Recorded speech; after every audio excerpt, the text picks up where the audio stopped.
ओम शांति। आज बाबा का मुरली है 11/6/2025 की। आज बाबा बोले, मीठे बच्चे, अभी तुम्हें बेहद की पवित्रता को धारण करना है। बाबा बोले, अभी तुम्हें बेहद की पवित्रता को धारण करना है। बेहद की पवित्रता अर्थात एक बाप के सिवाय और कोई याद ना आए ना। बेहद का पवित्रता अर्थात एक बाप के सिवाय और कोई याद ना आए ना। आज देखिए, जब हम शादी करते हैं ना, अपना परिवार बसाते हैं, अपना पति को ही याद करते हैं। और अगर अपना पति सिवाय और किसी को भी याद करते हैं तो क्या कहते हैं, उसको अच्छा नहीं माना जाता है।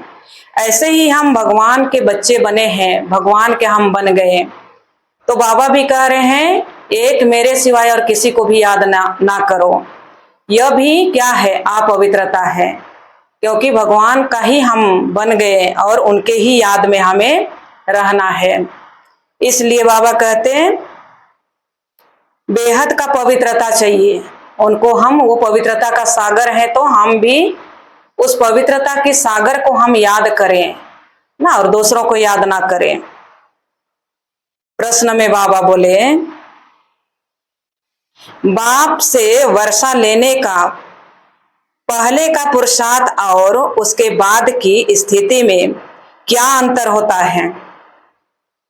बाबा पूछ रहे हैं, बाप से वर्षा लेने के पहले का पुरुषार्थ और उसके बाद की स्थिति में क्या अंतर होता है ना। उत्तर में बाबा बताए, जब तुम बाप से वर्षा ले लेते हो तो देह के सब संबंधों को छोड़ एक बाप को याद करने का पुरुषार्थ करते हो ना। उनसे हमें स्वर्ग का बादशाही, जो कुछ उनका धन दौलत हम ले लेते हैं, उसके बाद उनके सिवाय और किसी को भी याद नहीं करते, अर्थात सभी देह के संबंधों को हम छोड़ देते हैं, उनको याद करने का पुरुषार्थ करते हैं। और जब वर्षा मिल जाता है तो बाप को ही भूल जाते हो।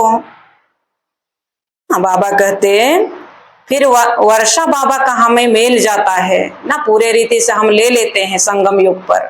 उसके बाद हम सतयुग चले जाते हैं, स्वर्ग में चले जाते हैं।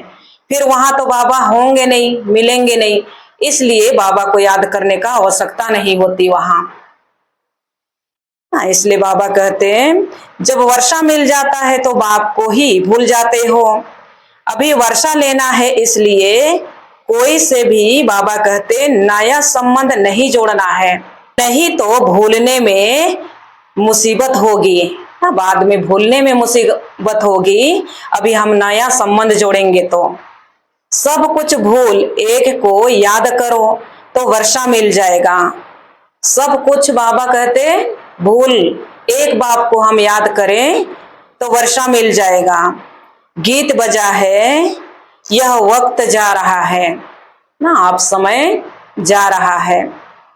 बाबा कहते देखिए, हम सन 1936-37 से बाबा आए हैं, भगवान आए हैं, और अभी तक हम बच्चों को पढ़ा रहे हैं ना। सन 1936-37 से लेके अभी 2025 चल रहा है, अभी तक भगवान हमें आके पढ़ा रहे हैं, तो कितना समय निकल गया ना। तो बाबा कहते यह वक्त जा रहा है ना, फिर से लौट के ये समय नहीं आएगा, ये चला गया।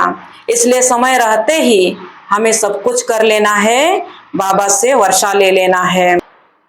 अच्छा, बाबा का याद प्यार। मीठे मीठे सिकिलधे बच्चों प्रति माता पिता बाप दादा का याद प्यार और गुड मॉर्निंग। रूहानी बाप की रूहानी बच्चों को नमस्ते। हम रूहानी बच्चों की रूहानी माता पिता बाप दादा को याद प्यार, गुड मॉर्निंग और नमस्ते बाबा, नमस्ते, शुक्रिया शिव बाबा, शुक्रिया। धारणा के लिए मुख्य सार में बाबा बोले, पहला बोले स्वर्ग में जाने का पासपोर्ट लेने के लिए बाप की याद से अपने विकर्मों को विनाश कर कर्मातीत अवस्था बनानी है। ना। जब तक बाबा की याद में नहीं रहेंगे तब तक हमारी विकर्म विनाश नहीं होंगे, और बाबा कहते हैं हमारी कर्मातीत अवस्था नहीं होगी। इसलिए बाबा की याद से ही हमारी पाप कटेंगे। और बाबा कहते सजाओं से बचने का पुरुषार्थ करना है ना, अपना कर्मातीत अवस्था भी बनानी है, और बाबा कहते सजाओं से बचने का पुरुषार्थ करना है ना। याद से भी कर्म विनाश नहीं होगा तो हमें धर्मराजपुरी में सजा खाना पड़ेगा। अब धर्मराजपुरी कहाँ है? इसी दुनिया में हमें सजा मिलेगी ना। मरने से पहले हमें यही सजा मिलेगा, उसके बाद हमारी शरीर छूटेगी।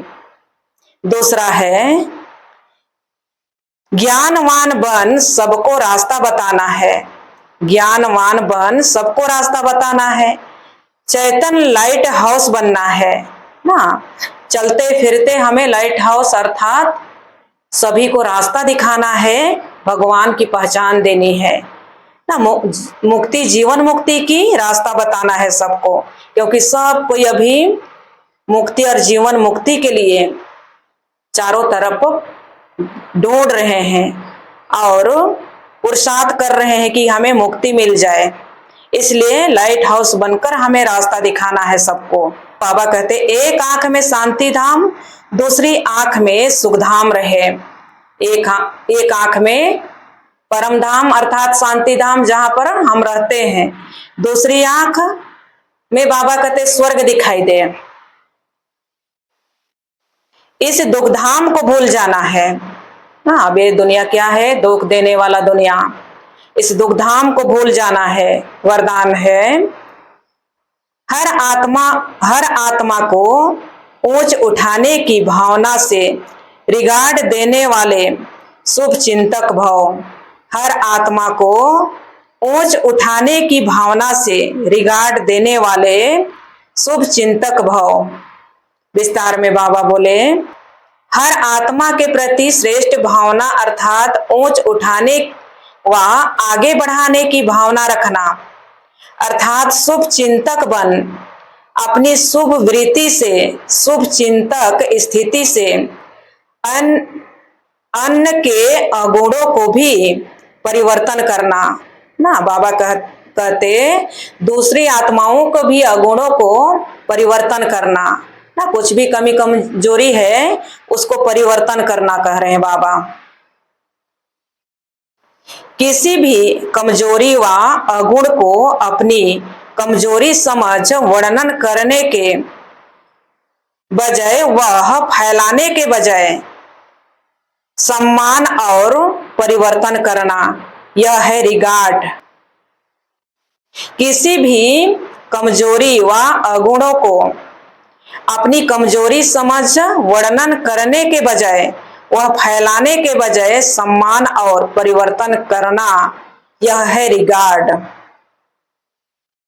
बड़ी बात को छोटा बनाना, दिल शिकस्त को शक्तिमान बनाना, उनके संग के रंग में नहीं आना, सदा उन्हें भी बाबा कहते उमंग उत्साह में लाना, यह है रिगार्ड।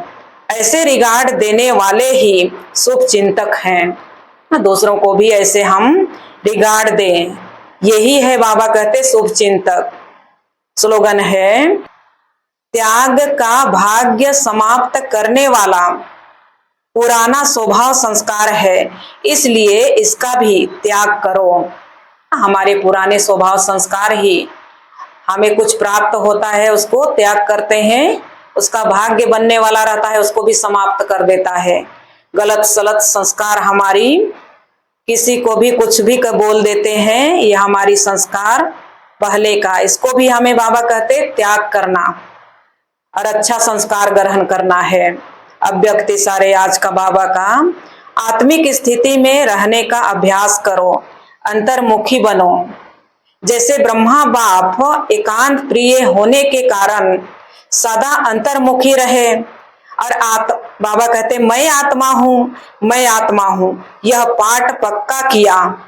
बाबा कितने, ब्रह्मा बाबा हमारे कितने पुरुषार्थ किए अपने को आत्मा समझने की। दीवारों में लिखते थे, हाथों में लिखते थे मैं आत्मा हूं कहकर।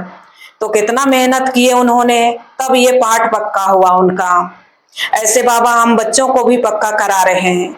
यह पाठ पक्का किया जिस कारण वे स्वयं भी सदा शांति और सुख के सागर में समाये रहे और अन्य आत्माओं को भी अपने शुद्ध संकल्प और वाइब्रेशन द्वारा, वृत्ति और बोल द्वारा, संपर्क द्वारा शांति की व सुख की अनुभूति कराते रहे। ऐसे फॉलो फादर करो। ब्रह्मा बाबा जैसे कर्म किए, बाबा कहते उनके समान, उनके जैसे हमें भी बनना है और करना है। तो ब्रह्मा बाप को फॉलो करो कहते बाबा, फॉलो फादर करो। अच्छा, ओम शांति।